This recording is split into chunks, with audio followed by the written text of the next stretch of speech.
kan nuufne dinagdeen kufee hakkan cabne isiniin jedha jabaan sanyiin hidhashuu dhaloonni hojjete hargatu bu'aa wanti nyaadhee dhugu sanaaf liqinfamaa qophii farra hiyyummaa keenyaati. Qophii farra hiyyummaa keenya qabannee isinii dhiyaannee jirra. Qophii farra hiyyummaa torbanitti hal takka isinii dhiyeessuun kan isin faana turtii taasisu ani Hacaaluu Guddisaatiin.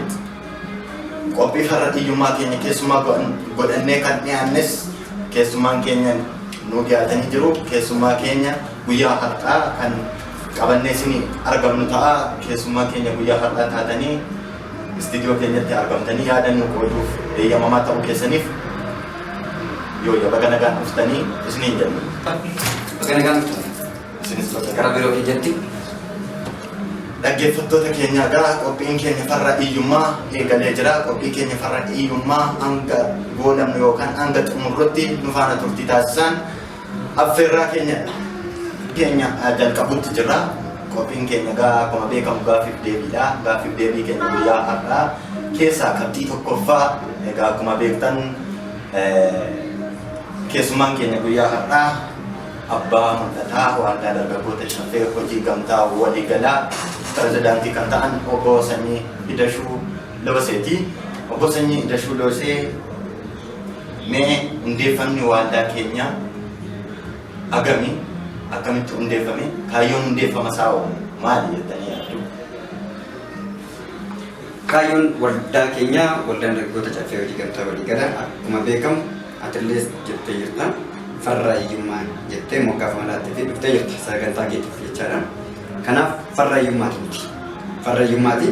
Hiyyummaan daran dargaggeewwanii fi saba Oromoo irratti waan cimee ka'eef yeroo suukanneessaa fi dukkanneessaa keessatti waan ka'eef waldaan kun baay'een isaa diinni Oromoo fi kufaatiin Oromoodha. Kufaatii Oromoodha kan dhiyeessuu barbaadan. Kufaatiin Oromoo waan irraa fagaatuuf baay'een isaanii afaan Oromiffaa kan dubbatanis kan miti Oromiffaa dubbatanis baay'ee isaa Oromoo kana dararuudhaaf fiigu. San sababeeffachuudhaan waldaan keenya hundaa'uu danda'ee jira jechaadha. Waldaan keenyas guyyaa gaafa 29 ji'a 2012 hundaa'u sadarkaan hundeeffama isaa Oromiyaa sadarkaa federaalaatti irratti yoo ta'u akkaataan hundeeffama isaas immoo Finfinnee fi Oromiyaa irraa walitti dhufuudhaan yaa ta'u malee yoo hundeeffamus ta'ee erga hundeeffamee asittis daran hojiin isaa waldoolee waggaa 10 waggaa 5 waggaa 10 ol warra hojjetanii oliin kan ammoo warra hojii keessa jiruu fi warra hojjechaa jiruu fi warroolee biratti hojjetameetu beeka malee warri taa'u uumaan beekanii warri taa'anii odeessan uumaan beekan. Kanaaf waldaan keenya hiyyeessaa fi dargaggeessa akkasumas immoo eenyumaayyuu Oromoo fi Oromummaa qofa jiddugala godhatee kan hin daangeffamnedha jechaadha. Kanaaf waldaa keenya irratti makamee hojjechuun sammuu qulqulluu qofa barbaachisa. Waldaan keenya waan afur waan olaanaa irratti hin hojjeta jechaadha. Tokkoffaan naamusa irratti hojjeta. Lammaffaan diinagdee irratti hojjeta. Sadaffaan barnoota irratti hin hojjeta. Afuraffaan eenyummaa irratti hojjeta. Cabiitii eenyummaa uummata Oromoo irratti hin hojjeta. Isa kanas sadarkaa Finfinneetii fi akkasumas sadarkaa Oromiyaa irratti ciminaan hin hojjeta.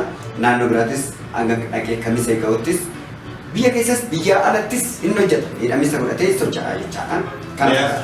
Gaaffii keessan gaaffii bareedaa deebistanii jirtu yaada babbareedaadha yaadni isin kaastanii namoota waldaa dargaggoota Shaffee hojii gamtaa waliigalaa akka gartuu siyaasa tokko yookaan akka gartuu dhuunfaa tokkotti ilaalaniif yaada akkamii qabdu? Isaan hojiin isaanii isa waan ta'eef hojiin isaaniitis bakka horiin hin oolle qubata guuruu deemu. Bakka horiin hin oolle bakka loon hin oolle qubata guuruu dhaqu. Bakka qotanii facaasneef haamuu dhaqu. Kanaaf namni qonna hin beekne waa'ee haamaa dubbachuu hin danda'u. Namni horii hin qabneef waa'ee oolmaa horii hin beekne qubata guuruu dhaquu hin danda'u. Qubata guuruu dhaqee korota guuree gala. Dhagaa guuree gala. Minaan haamuu dhaqee harka ufaamee gala. Kanaaf tuttuqqaan waldaa dargaggoota Shaffee hojii gamtaa waliin wal qabatee waldaa dargaggoota Shaffee hojii gamtaa walii gala qaamni mootummaa kam badhaadhina isaa ta'u morkitoota isaa ta'u eenyumtuyyuu quba keessa hin qaba kan jedhu gadi ba'ee ragaan haa ba'u.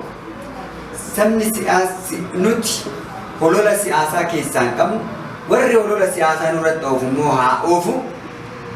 Gaaf hojiidhaan daran fagaannee biraa deemnetti ijaan arguu hoo nu dadhabe afaan dubbatee nu qaqqabu nu dhaggeessisuu hoo dadhabe yeroo baay'ee isaa hin ta'a. Kanaaf wal qabsiisee wanni oduu siin tuqin dabarre tokko jira. Waldaa keenya keessatti waa sadii jira. Miseensa, obboleessa, bineensa jira. Bineensi sun eenyumaa nyaachuu hin ta'in ijaarama saba Oromoo bararraa baratti sirna darbe wajjin innis ijaarama Oromoo nyaachaa saba Oromoo nyaachaa maqaa Oromootiin sooshaal miidiyaa adda addaa banachaa duula irratti ba'aa socho'aa ture. Kan keenya immoo danda'uu dadhabe. Hin dadhabe harkaa baane. Harkaa waan baaneef yeroo ammaa kanatti dargaggeessa miseensa 10,000 dura dhaabbachuun ibidda dura dhaabbachuun. Kanaaf hin danda'an. Kanaafuu bara kisaaraa keessatti socho'uun gatii hin qabu. Warri siyaasaa walitti golobanii deemaniif ergaan ani dabarsuuf bara dukkana keessaa ba'aadha. Barri kun isinitti dukkana nuuf ifa. Ifa nuyi agarree isinis argaadha. Ijji keessa naa banamtuudha. Ijji keessa naa banamtu xaxoo keessaa ba'a. Xaxoo sakaaloo keessaa ba'a. Koottaa kara keenyatti waliin haa hojjennu. Wajjin haa hojjennu. Wajjin haa guddannudha. Siyaasa keessan achitti itti fayyadamuu dandeessu.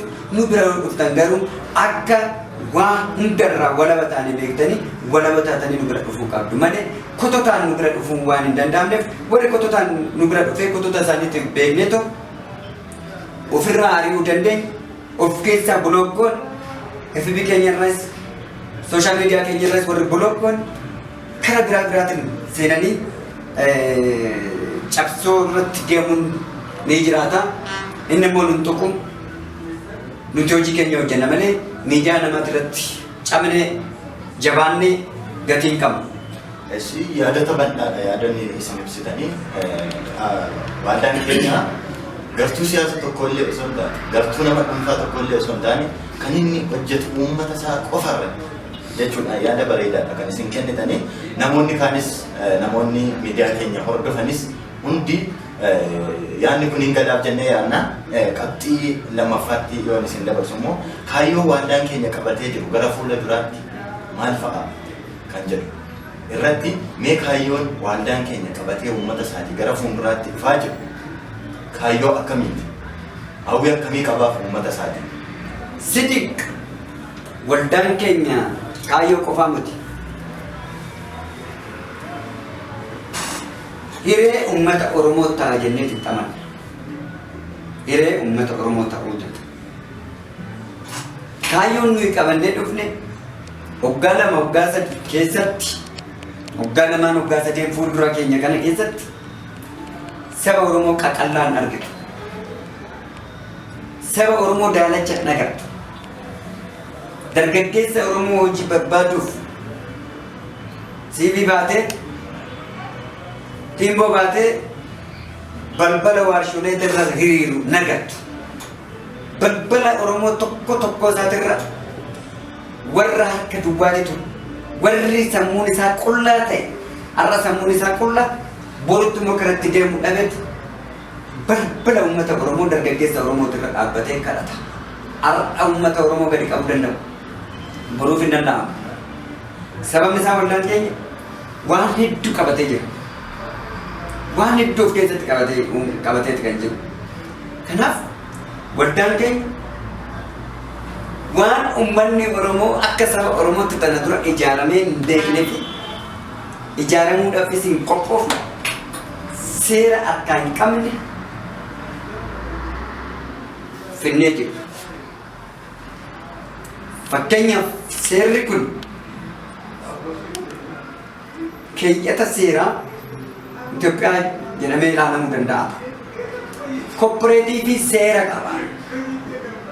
Keeyyata qaba. Boqonnaa qaba. Isa kanarratti hundaa'anii eenyumaan Oromoon ijaarame eenyu Oromoo ijaarre hojiitti gamtaadhanii gamtaadhaan ijaaramuun hunda mo'achuu akka ta'u eenyutu uummata Oromoo barsiise tana ture. Waan atu sii beeka suni hattuudha kuni cabduudha kuni hamtuudha waa jedhu kuni hundi isaatiiyyuu keeyyata seeraa kanarratti hundaa'ee tanaan dura maaliif uummata Oromoo diinagdeetti inni ijaara? Isin isin qabdanii qaamni dargaggeessa Oromoo gurmeesse yookaan immoo walitti fidee gurmaa hojjedha yookaan immoo gurmooftanii hojjettanii hiyyummaa cabsuu ni dandeessu jedhee dargaggeessa Oromoo kakaasuudhaaf qophii ta'e tokko illee hin jiru jechuu keessan yaadni isin qabdan. Isa qofa miti. Seerri tanaan dura lo'ee gadi nutti yaa'aa ture seera siyaasaa hunda qofa. Labsii siyaasaa qofa. Labsii siyaasaa fi damboolee siyaasaa qofa. Tanaan dura qoqqoramnee jiru. Qorqamnee jirra amma nu ga'a. Anaaf si'in fakkaatota miseensota keenyatti akkasumas immoo miti miseensa keenya dammaqnee gamtaan ijaaramne labsii irratti hundoofne amma diinni keenya ishiin ceeboon ija qabdu iyyummaadha waan taateef iyyummaa irratti duulaa baanu wal harkisuu irraa haa deebinu wal cabsuu irraa haa dhaabbannu wal dura dhaabbachuu irraa wal jalaa haa taru kara tokkotti haa gorru oo dandeenye wajjin haa deemu oo dadhabne wal biraa haa gorru wal dura dhaabbachuun nu cabsa. Kanaaf aga danda'ama ta'e hundi keenyayyuu dambiin kun seerri mootummaadhaan baasee kan jiru galtee alagaadhaaf ta'aa dhufe amma garuu galtee alagaa san kara keenyatti naanneffannee galtee godhachaa jirra jechaadha. Kanaaf goomattuun qe'ee abbaan dhaaltu. Goomachuun eessumaanuu nama hin geessu. Kanaaf goomachuu dhiisne hundi keenya hiree walii haa qoodannu. Kanaaf nus seericha kanaaf kan hojiirra oolchine kan kana fakkaatan uummanni Oromoo seeraan mirga isaa kan dhabe. Seeraan alaan seeraan mirga isaa qabsiisa. Sababni isaa seera diinagdee waan uummanni Oromoo labsii diinagdee waan tanaan dura harkaan qabneef jedhu waan na salphachiisuu miti jechaadha. Qabatama waan harkaa qabuuf. Dargaggeessa keenya qaama siyaasa irratti hordofu yookaan qaama siyaasa hordofsiisu malee qaama kootuuti of ta'e hojjedhu dalagi jedhuun dhabee jira jettanii yaadota bal'aa dargaggeessa keenyaa fi kaayyoo waaddichi qabu gara fuulduraatti dargaggeessa isaatiif akkasumas uummata isaatiif kaayyoo inni qabu lafa keessanii jirtu kaayyoo isin lafa keessanis baay'ee bareedaa dargaggeessi barate yookaan humni barate biyyattii kanaaf furtuu akka ta'ee fi humni barate kun akkaataa ittiin hojjetu gamtoomee sirriitti gadi fageenyaan kaayyeeffatanii yookaan irratti xiyyeeffatanii kan ibsitanidha. Kana daawwattoonni keenyas gadi godhanii tokko nama jedhanii yaadota isin kaastan hubatanii jiru jennee yaadna.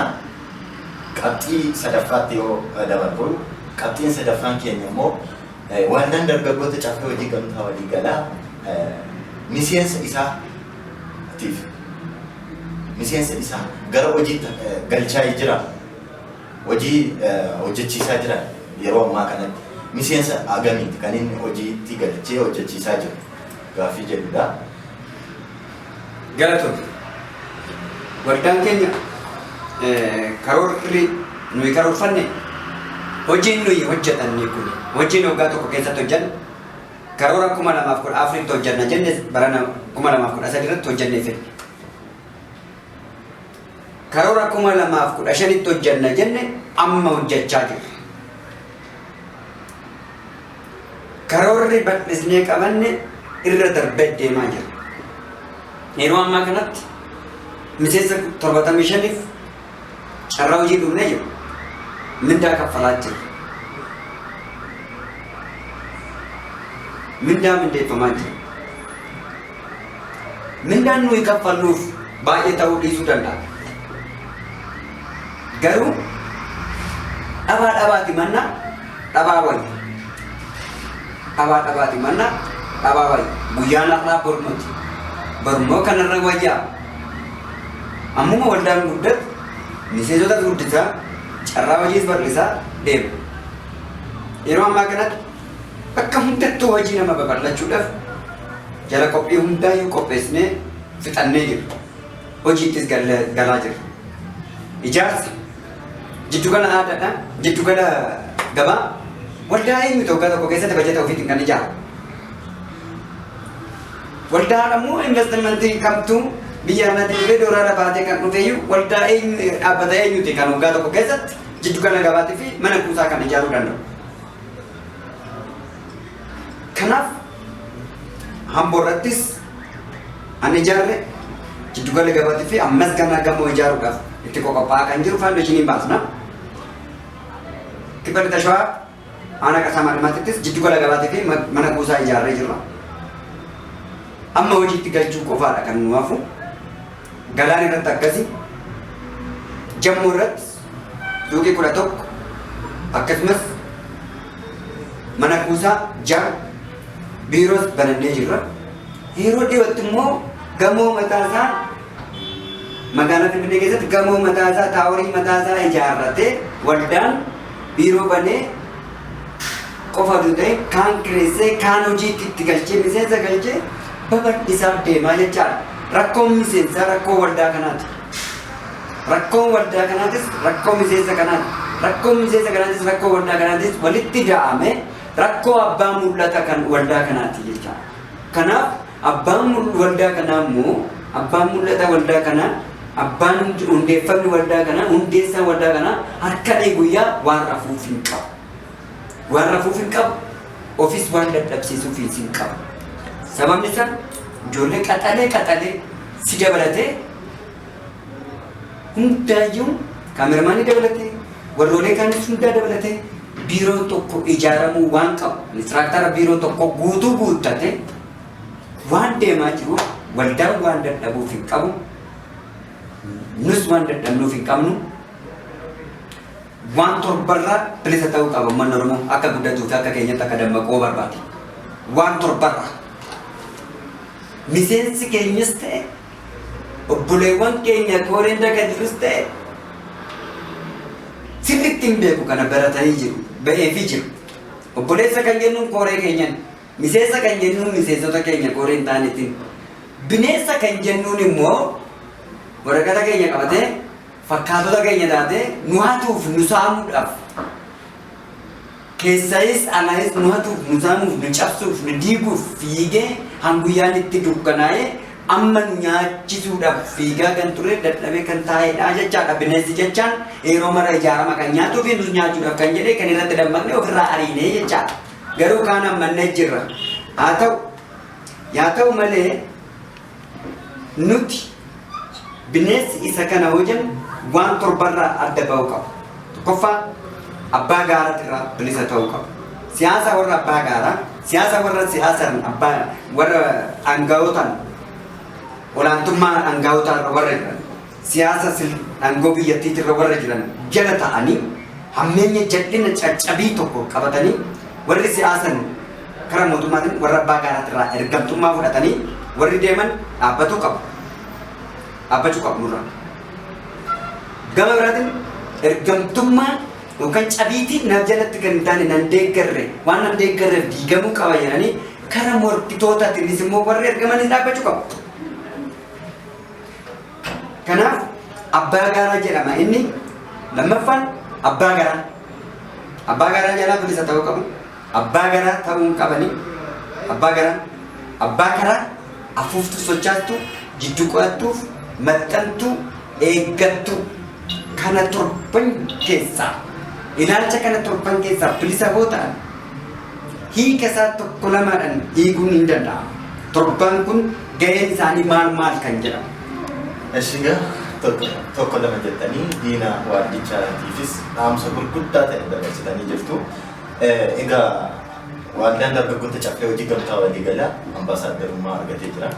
Ambaasaaddarummaa hojii isaatiin saffisa inni wantoota waggaa dheeraa hundaan dursee waggaa murtaa'e keessatti hundaa'ee isaan caalee argameef ambaasaaddarummaa fudhatee jira. Mee hojiin ambaasaaddarummaa isiniif kennisiise yookaan waldaa keenyaaf kennisiise maal jettanii yaaddu? Uummanni ija lamaan laaluu danda'a.